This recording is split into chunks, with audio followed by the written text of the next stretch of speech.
परंतु ज्यावेळेस आपण मंदिरामध्ये येतो त्यावेळेस प्रभू आपल्या जीवनामध्ये एक वेगळ्या प्रकारचं कार्य करायला सुरुवात करायला लागतो. हालेलुया. आणि माझं वैयक्तिक असं मत आहे, जरी आठवडाभर आपल्या जीवनामध्ये संकट आले तरी ज्यावेळेस आपण या ठिकाणी येतो, मंदिरामध्ये येतो, त्यावेळेस प्रभूचं एक वेगळा आनंद आपल्या जीवनामध्ये येतो. हालेलुया. आणि त्या आनंदामुळं आपल्या जीवनामध्ये आलेले संकट किंवा आपल्या मनाच्या विरुद्ध झालेल्या गोष्टी कुठंतरी आपण विसरून जायला लागतो. याच्या वचनाकडे आपण बोलूया. उत्पत्ती याचा 22वा अध्याय आणि त्यामध्ये लिहिते 5 वचन. या गोष्टी घडल्यावर असे झाले की देवाने अब्राहामास कसोटीस लाविले. त्याने अब्राहामाला अशी हाक मारली. तेव्हा अब्राहाम म्हणाला, काय आज्ञा? देव म्हणाला, तुझा पुत्र, तुझा एकुलता एक प्रिय इसाहक यास घेऊन मोरिया देशात जा आणि मी तुला सांगेन त्या डोंगरावर त्याचे होमार्पण कर. तेव्हा अब्राहामाने मोठ्या पहाटे सुटून आपल्या गाढवावर कोगीर घातले, आपल्या बरोबर 2 सेवक व आपला मुलगा इसाहक यास घेतले आणि होमार्पणासाठी लाकडे फोडून घेतली. मग देवाने सांगितलेल्या ठिकाणाकडे तो निघाला. तिसरे दिवस अब्राहामाने दृष्टी वर करून ती जागा दुरून पाहिली. अब्राहाम आपल्या सेवकास म्हणाला, येथे गाढवाजवळ थांबा. मुलगा व मी पलीकडे जातो आणि देवाची उपासना करून तुमच्याकडे परत येतो. तुमच्यासाठी आणि माझ्यासाठी आशीर्वादाचे आशा करू. आपण अनेक वेळेला हा वृत्तांत किंवा ही गोष्ट ऐकलेली असेल की अब्राहमाला लेकरू होतं आणि मग प्रभूने त्याला एका वृद्धकाळी म्हातारपणी इसाहक हे लेकरू देऊन देवाने अब्राहमाला आणि सारेला आशीर्वादित केलं. परंतु या गोष्टीमध्ये अशा काही गोष्टी आहेत किंवा असे काही लोक आहेत की ज्यांच्याकडे आपलं लक्ष आजपर्यंत गेलेलं नाहीये. आहात माझ्या बरोबर सर्वजण? येस. सर्वजण मिळून आज आपण वचनाकडे लक्ष देऊया आणि आज आपण अलीकडून पलीकडे जाऊया. म्हणूया आपण आज मी अलीकडून पलीकडे जाणार आहे. आणि अनेक लोकांना माहिती नसेल की अब्राहम कोण होता, सारा कोण होती. त्यांच्यासाठी मी एकदा या गोष्टीची पार्श्वभूमी सांगतो. अब्राहम हा अनेक वर्षापूर्वी देवाने निवडलेला एक व्यक्ती होता आणि त्याचा बिझनेस किंवा त्याचा धंदा जर काय असेल तर तो मूर्ती बनवण्याचा, ज्या आपण मातीच्या मूर्ती आता बघतो किंवा दगडांचे जे आपण मूर्ती बघतो, त्या मूर्ती बनवण्याचा अब्राहमाचा बिझनेस असा होता. आणि अशा परिस्थितीमध्ये देवाने अब्राहमाला एक पाचारण केलं आणि त्या पाचारणामध्ये देवाने अब्राहमाची एका विशिष्ट कामासाठी निवड केली. आणि त्या कामासाठी निवड केलेली असताना अब्राहम कुठंतरी, मी असं म्हणेल, खिन्न होता. कारण देवाचं पाचारण त्याला झालेलं असं होतं. देव त्याला म्हटलं होतं की मी तुला राष्ट्राचा पिता बनवल, आकाशामध्ये असलेल्या ताऱ्यां एवढी, वाळू एवढी संतती मी तुझी करल. परंतु देव हे अभिवचन त्याला त्या वेळेस देतोय ज्या वेळेस अब्राहमाला एक देखील लेकरू नाहीये. हालेलुया. समजलं? ज्या वेळेस अब्राहमाला एक देखील लेकरू नाहीये त्यावेळेस प्रभू येशू त्याच्याकडे येतोय आणि म्हणतोय की अब्राहमा, मी तुला आशीर्वादित करणार आहे आणि मी तुला एक नाही तर मी तुझी संतती त्या ताऱ्याने एवढी करणार आहे. जर अब्राहमाच्या ठिकाणी आपण असलो असतो बोललो असतो, अरे बाबा देवा, इथे एक लेकरू नाही आणि तू माझी संतती ताऱ्या एवढी करायला लागली. हालेलुया. परंतु अब्राहमाच्या जीवनामध्ये एक गोष्ट होती आणि ती गोष्ट म्हणजे देवाप्रती विश्वास. त्याला माहिती नव्हतं कसं होईल, काय होईल, परंतु ख्रिस्तावर त्याचा एक विश्वास होता. ज्यावेळेस आपला विश्वास देवावरती असतो त्यावेळेस आपण देवाला प्रश्न करत बसत नाही. तुम्हाला माहिती, मोशेची देखील देवाने निवड केली होती आणि मोशेने देवाला अनेक प्रश्न विचारले. देवाचं ज्यावेळेस पाचारण हे मोशेला झालं त्यावेळेस देव मोशेला म्हणाला की जा आणि त्या इस्रायल लोकांचं नेतृत्व कर, त्या फारोच्या गुलामगिरीमधून इस्रायल लोकांना सोडून आण. त्यावेळेस मोशे प्रभूला म्हणतो की प्रभू, मी जड ओठाचा आहे, मी जड जिभेचा आहे रे, माझ्याकडून होणार नाही, मी ह्या आधी कधी बोललो नाही लोकांसमोर जाऊन. मला प्रार्थना येत नाही प्रभू, मला आराधना येत नाही, कसं काय करायचं मला माहिती नाही. परंतु प्रभू जर एखादी गोष्ट आपल्याला सांगत असेल तर अब्राहमासारखी ती गोष्ट आपल्याला करणं गरजेचं आहे. तुम्हाला माहिती आहे अब्राहमाला पवित्र शास्त्रामध्ये दुसरं नाव काय दिलेलं आहे? विश्वासाचा पिता. का? कारण अब्राहमाच्या जीवनामध्ये पवित्र शास्त्रामध्ये असणाऱ्या प्रत्येक कॅरेक्टर पेक्षा वेगळा विश्वास होता. समजतंय? येस. आपला विश्वास हा इतरांपेक्षा वेगळा असला पाहिजे. अनेकदा आपण एखाद्या विश्वासणाऱ्या व्यक्तीला बघतो, एखाद्या धार्मिक व्यक्तीला बघतो, त्याचं जीवन आपण बघतो आणि म्हणतो की त्याच्यासारखं माझं पण जीवन असलं पाहिजे. कधी कधी आपण प्रभूकडे प्रार्थना करतो की प्रभू मला ह्या व्यक्तीसारखं धार्मिक जीवन पाहिजे प्रभू, तू दे.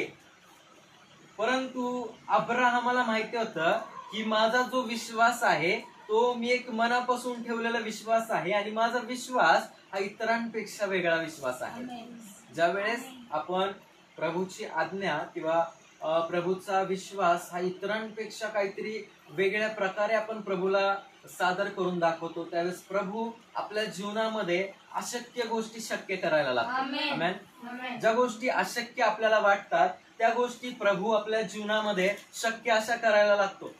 आणि अब्राहमाला आता वयोवृद्ध होऊन अनेक वर्ष झालेले होते. अब्राहम 100 वर्षाचा झालेला असा होता आणि अब्राहमासाठी ही गोष्ट अशक्य होती की त्याला पुत्र होईल. सारेसाठी ही गोष्ट अशक्य होती, परंतु देवासाठी ही गोष्ट अशक्य नव्हती. कारण देवासाठी ही गोष्ट का अशक्य नव्हती? कारण अब्राहमाच्या जीवनामध्ये देवावरती विश्वास ठेवणं हे काय अवघड गोष्ट नव्हती. मला असं वाटतं जर अब्राहमाच्या जीवनामध्ये जर विश्वास ठेवणं ही अवघड गोष्ट असली असती ना तर देव पण त्याला म्हणलं असतं तुला लेकरू देणं पण मला अवघड आहे बाबा. अनेकदा आपण आपल्या जीवनामध्ये अशा काही गोष्टी प्रभूविषयी ऐकतो, असे काय प्रिन्सिपल्स किंवा लॉ आपण लहानपणीपासून वचनाविषयी ऐकलेले असतात आणि ते आपल्याला अवघड वाटायला लागतात. ख्रिस्ती जीवनामध्ये जगत असताना त्या गोष्टी आपल्याला अतिशय अवघड वाटायला लागतात की कसं करायचं. आता प्रभूमध्ये आपण आलोय, आता आपल्याला व्यसन करायचं नाहीये, प्रभूमध्ये आपण आलोय, आपल्याला शिवीगाळी करायची नाहीये, काय करायचं नाही. अनेकदा त्या गोष्टी आपल्याला अवघड वाटतात. परंतु ज्या वेळेस आपण आपलं अंतःकरणाचं समर्पण हे त्या अब्राहमासारखं प्रभू येशूला करायला लागतो, ज्यावेळेस आपण ख्रिस्ताकडे प्रश्न घेऊन जात नाही त्यावेळेस अशा गोष्टी देखील आपल्याला शक्य व्हायला लागतात. आणि आता अब्राहमाला परमेश्वर एक 100व्या वर्षामध्ये एक लेकरू देतो, त्याचं नाव त्यांनी इसाक असं ठेवलेलं होतं. आणि ते लेकरू दिलेलं असताना एक अशी गोष्ट घडली की आता प्रभू अब्राहमाला पुन्हा एकदा पाचारण करतोय, दर्शन देतोय आणि प्रभू अब्राहमाला म्हणतोय की जे लेकरू मी तुला दिलंय ना, तुझा पुत्र, तुझा प्रिय पुत्र इसाक, त्याला तुला मला अर्पण करायचं. वचन वाचा ते काय म्हणतं. देव म्हणाला तुझा पुत्र, तुझा एकुलता एक प्रिय पुत्र इसाक यास घेऊन मोरिया देशात जा आणि मी तुला सांगेल त्या डोंगरावरती त्याचे भूमार्पण कर. हालेलुया. हालेलुया. आणि जर प्रभू आता अब्राहमाला एक विश्वासाचा पिता म्हणतोय तर मी असा विचार करत होतो देवाला अब्राहमाचा विश्वासूपणा तपासायचा असेल. कारण देवाला पित्याला माहिती होतं की सर्वात कठीण गोष्ट कोणती आहे. आपल्या एकुलते एका पुत्राचा त्याग करणं, आपल्या एकुलते एका पुत्राचं अर्पण करणं किंवा त्याचं मरण आपल्या नेत्राने बघणं ही अतिशय अवघड गोष्ट आहे. आणि ही त्या स्वर्गीय पित्याला माहिती होती. कारण प्रभू येशू ख्रिस्त हा त्या वधस्तंभावरती जाताना त्या पित्याने बघितलेला होता आणि त्याला माहिती होतं की एकुलता एक प्रिय पुत्र हा ज्या वेळेस मरण पावतो किंवा ज्यावेळेस एकुलता एका प्रिय पुत्राचं अर्पण, त्याचं मरण आपल्या नेत्रासमोर होतं त्यावेळेस ते दुःख काय असतं हे पित्याला चांगलंच माहिती होतं. आणि पिता आता अब्राहमाचं एक परीक्षा, अब्राहमाची परीक्षा बघतोय आणि तो म्हणतोय की तुला आता तुझ्या पुत्राचं अर्पण करायचंय. आणि अब्राहम वचन असं सांगत नाही की त्या ठिकाणी अब्राहम परमेश्वराला बोलला की प्रभू अजून थोडं मोठं होऊ दे लेकरू, नंतर करतो अर्पण. हालेलुया. अजून थोडा दिवस ठेवतो, जरा मन नाही भरला, आत्ताच तर तू लेकरू दिलंय प्रभू, आत्ता लगेच कसं काय मागतोय. एकतर परत लेकरू होणार नाही प्रभू. अब्राहम त्या ठिकाणी असंच बोलला ना? आहात माझ्या बरोबर? येस. अब्राहम त्या ठिकाणी असंच बोलला ना? नाही. अब्राहम त्या ठिकाणी प्रश्न उत्तर न करता वचन असं सांगतं की अब्राहम भल्या पहाटे सुटला. का? कारण अब्राहमाला त्याच्या पित्याची इच्छा पूर्ण करायची होती. त्याला हे माहिती होतं, जरी माझा जगिक लेकरू मी त्या ठिकाणी जाऊन वधणार आहे किंवा त्याला मी मारणार आहे, त्याचं अर्पण मी करणार आहे, परंतु माझ्या लेकराचं अर्पण मी कोणत्या साधारण व्यक्तीसाठी करत नाहीये. हाच विश्वास अब्राहमाला पुढे घेऊन जात असेल. त्याचा प्रत्येक जो पाऊल पडत होता, तो पाऊल पडत असताना त्याच्या मनामध्ये असे विचार येत असतील की मी माझ्या लेकराचं अर्पण हे जिवंत देवासाठी करत आहे. आणि जर माझ्या लेकराचं अर्पण मी त्या जिवंत देवासाठी करत आहे, तर शारीरिकतेमध्ये जरी माझं लेकरू मेलं तरी आत्मिकतेमध्ये माझं लेकरू नक्कीच जिवंत असणार आहे. Amen. Praise the lord. Yes. अनेकदा आपल्यावरती अशा परिस्थिती येतात की आपल्याला असं वाटतं की आता ही परिस्थिती कठीण आहे किंवा या परिस्थितीमधून पुढे जाणं अतिशय अवघड आहे. अनेकदा आपण आपले मोठे माणसं घरामध्ये बोलताना आपण ऐकतो, पाय पुढे जात नव्हते त्या परिस्थितीमधून. अगदी हृदयावर दगड ठेवून मी ती गोष्ट केली, अजिबात इच्छा नव्हती. परंतु ज्या वेळेस आपण प्रभूसाठी आपल्या हृदयावरती दगड ठेवून एखादी गोष्ट करतो किंवा प्रभूसाठी आपण कठीण परिस्थितीमध्ये आपले पाय पुढे घेऊन जातो, त्यावेळेस प्रभू आपली काळजी नक्कीच घेतो. आमेन. तुम्ही जर पुढे जाऊन बघितलं तर इसाकाला अब्राहमाने त्या ठिकाणी अर्पण केलं, हा ना? नाही. Praise the Lord. Praise the Lord. आहात माझ्या बरोबर? येस. तुम्ही जर पुढे जाऊन बघितलं तर अब्राहमाने इसाकाला त्या ठिकाणी अर्पण केलं नाही. अब्राहमाच्या जीवनामधला असणारा विश्वास हा एवढा प्रबळ असा होता की अब्राहम त्याच्या लेकराला त्या वेदीवरती झोपवतो, ते लाकडं त्या ठिकाणी रचतो आणि जो सुरा तो त्या ठिकाणी घेऊन आलेला असा होता, तो चाकू, तो सुरा अब्राहम असा हात वर घेऊन त्याच्या लेकराच्या गळ्यापर्यंत घेतो. परंतु देवाची इच्छा ही वेगळी असते. येस. कारण देवाला हे समजलेलं असं होतं की अब्राहमाचा विश्वास हा काहीतरी वेगळा आहे. हालेलुया. हालेलुया. अब्राहमाचा विश्वास हा इतरांपेक्षा वेगळा आहे. ज्यावेळेस प्रभूला ही गोष्ट समजते ना, त्यावेळेस ख्रिस्ताला ही खात्री पडते की या व्यक्तीचा विश्वास जगाच्या वेगळा आहे किंवा या व्यक्तीचा विश्वास हा माझ्यासाठी अतिशय प्रबळ असा आहे. त्यावेळेस प्रभू येशू ख्रिस्त अनेकदा त्या संकटाच्या तोंडामधून आपल्याला बाहेर काढणारा देव असतो. हालेलुया. हालेलुया. दानिएलला ज्यावेळेस त्या गुहेमध्ये टाकलं सिंहाच्या, त्यावेळेस सिंहाच्या तोंडामधून दानिएलला परमेश्वराने बाहेर काढलेलं असेल. कारण प्रभूला माहिती होतं की या व्यक्तीचा विश्वास माझ्यावरती आहे, या व्यक्तीचा विश्वास त्या सिंहांवरती नाहीये. हालेलुया. शद्रक, मेशक, अबेदनगो यांना ज्यावेळेस त्या भट्टीमध्ये टाकलं, त्यावेळेस प्रभूला माहिती होतं की या तिघांचा विश्वास माझ्यावरती आहे, त्यांचा विश्वास त्या अग्नीवरती नाहीये. आणि जर त्यांचा विश्वास प्रभूवरती आहे, त्यांचा विश्वास माझ्यावरती आहे, तर ही जगिक अग्नी या लोकांना कधीच भस्म करू शकणार नाही. हालेलुया. हालेलुया. अनेकदा जगिक अग्नीमध्ये आपण पडल्यावर, जगिक अग्नी म्हणजे काय? संकट. आपल्या जीवनामध्ये येणारे संकट, प्रॉब्लेम्स किंवा आपल्याला न आवडणाऱ्या गोष्टी. काय वाटतं तुम्हाला, अब्राहमाला ही गोष्ट आवडली होती का? इसाकाला घेऊन जाणं, इसाकाला त्या ठिकाणी त्याच्या एकुलत्या एका प्रिय पुत्राला, वचन असं सांगतं, जर प्रभू अब्राहमाला म्हणते की तुझा एकुलता एक प्रिय पुत्र, तर विचार करा, प्रभूला ही गोष्ट माहिती होती की अब्राहमासाठी इसाक हा किती प्रिय आहे. हालेलुया. आणि म्हणून प्रभूच्या मुखामधून निघणारा कोणता शब्द विनाकारण निघत नाही. जर तो पुत्र अब्राहमाला प्रिय नसला असता ना, तर प्रभू त्या ठिकाणी म्हटलं असतं की तुला आता इसाकाला अर्पण करायचं, संपला विषय. परंतु प्रभू त्या ठिकाणी म्हणतोय की तुझा एकुलता एक पुत्र आणि तुझा प्रिय पुत्र, या प्रिय पुत्राला तुला त्या वेदीवर जाऊन माझ्यासाठी अर्पण करायचंय. मी ज्या ठिकाणी तुला पाठवतोय ना, त्या ठिकाणी तुला जायचंय आणि त्या ठिकाणी तुला अर्पण करायचं आहे. ज्यावेळेस आपण आपल्या मनाविरुद्ध काहीतरी करत असतो किंवा प्रभू आपल्याला एखादी गोष्ट कधी कधी प्रभू आपल्याला विचित्र गोष्टी करायला सांगतो. मला असं वाटतं, मी तुम्हाला ते उदाहरण सांगितलं. एक पास्टर त्या बसमध्ये ट्रॅव्हल करत होते आणि एक व्यक्ती त्या बसमध्ये बसलेला होता आणि तो व्यक्ती खूप वेळचा त्या पास्टरांना असं दिसत होतं की तो व्यक्ती अस्वस्थ आहे. आणि मग प्रभू त्यांच्याशी बोलतोय की जा आणि त्या व्यक्तीला सुवार्ता सांग. परंतु बसमध्ये भरपूर लोक होते आणि मग ते पास्टर मी असं म्हणाल मोशेसारखे परमेश्वराला प्रश्न उत्तर करू लागले की प्रभू कसं जाऊ, बसमध्ये भरपूर लोक आहेत, आत्ताच नको जायला. आणि प्रभू बोलला असेल ठीक आहे बाबा, लोक भरपूर आहेत ना, ठीक आहे. एक स्टॉप बस पुढे गेली, एक स्टॉप, आणि त्या स्टॉपवर अख्खी बस रिकामी झाली आणि आता बसमध्ये फक्त तो माणूस आणि हे पास्टर दोघं जणच होते. आणि आता प्रभू पुन्हा एकदा पास्टरांना बोलतोय की जा आणि आता त्या व्यक्तीला सुवार्ता सांग. कसं तरी घाबरत घाबरत ते पास्टर त्या व्यक्तीकडे गेले आणि त्यांनी विचारले की ब्रदर, तुम्हाला काय प्रॉब्लेम आहे का? मी खूप वेळचं तुमच्याकडे बघतोय, काय तुमची काय अडचण आहे का? त्यावेळेस त्यांनी त्यांच्या जीवनामधल्या अशा काही गोष्टी त्या पास्टरांना, त्या देवाच्या दासाला सांगितल्या आणि ते त्यांचं शेवटचं वाक्य असं होतं की मी आता पुढच्या स्टॉपला उतरून एका ठिकाणी जाऊन आत्महत्या करणार होतो.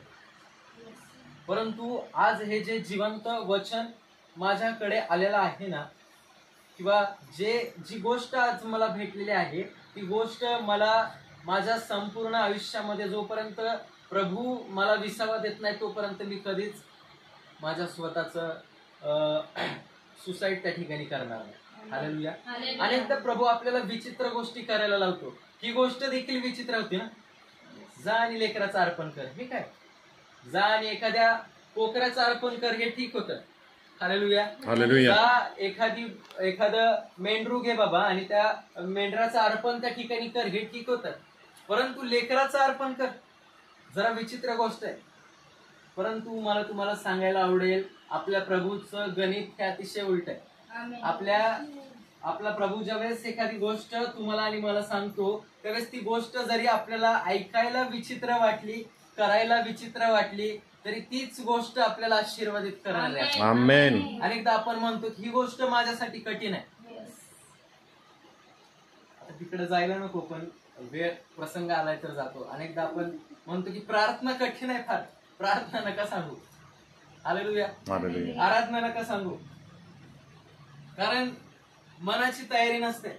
अनेकदा वाटतं की नाही होणार, आपल्याकडून ही गोष्ट नाही होणार, परंतु प्रभू आपल्याला त्या गोष्टींमधूनच आशीर्वादित करायला सुरुवात करणार. आणि ज्यावेळेस प्रभू एखादी गोष्ट आपल्याला सांगतो त्यावेळेस ती गोष्ट कठीण असली किंवा ती गोष्ट आपल्याला ऐकायला विचित्र असली तरी ती गोष्ट करणं हे गरजेचं आहे. आपल्या जीवनामध्ये आपल्याला अब्राहमासारखं प्रश्न उत्तर न करता त्या ख्रिस्तासोबत चालणं हे गरजेचं. अब्राहमाला माहिती होतं जरी मी माझ्या पुत्राचं या ठिकाणी अर्पण केलं तरी नक्कीच स्वर्गामध्ये मी माझ्या इसाकाला भेटणार आहे. आणि हाच विश्वास आता अब्राहमाला त्या मोरिया पर्वताकडे घेऊन जात आहे. आणि जात असताना अब्राहम सोबत त्याचा चाकर देखील आहे, गाढव देखील आहे.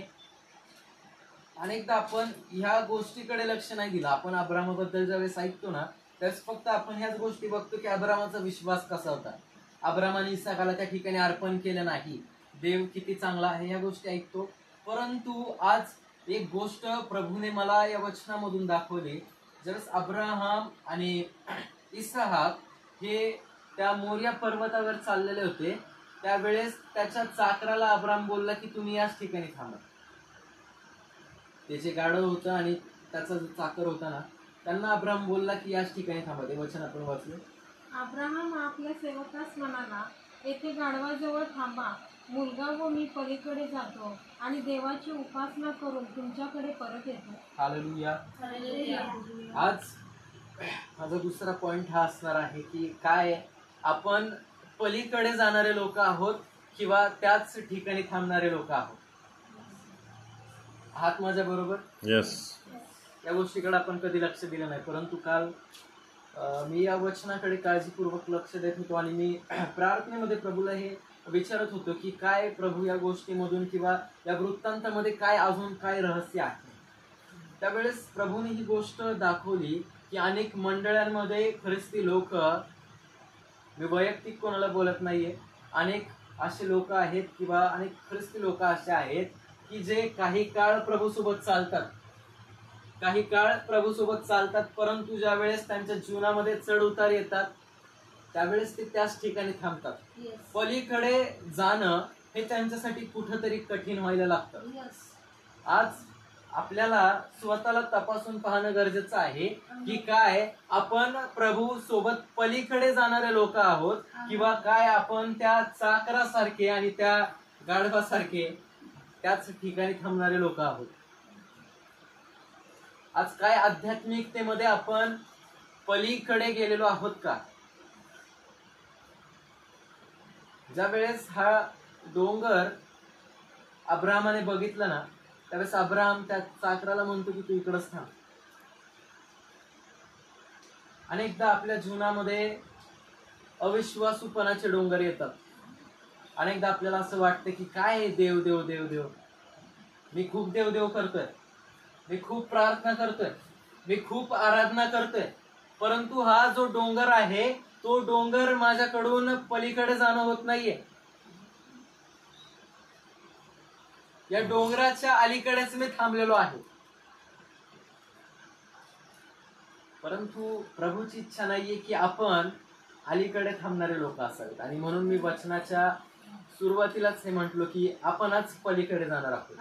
आणि माझा हा विश्वास आहे जरी आज आपण अलीकडे असलो तरी या वचनानंतर, देवाच्या वचनानंतर आपण पलीकडे जाणारे लोक असणार आहोत. आमेन. मंडळी ही अलीकडे नसणार आहे तर आपली मंडळी पलीकडे असणार आहे. आमेन.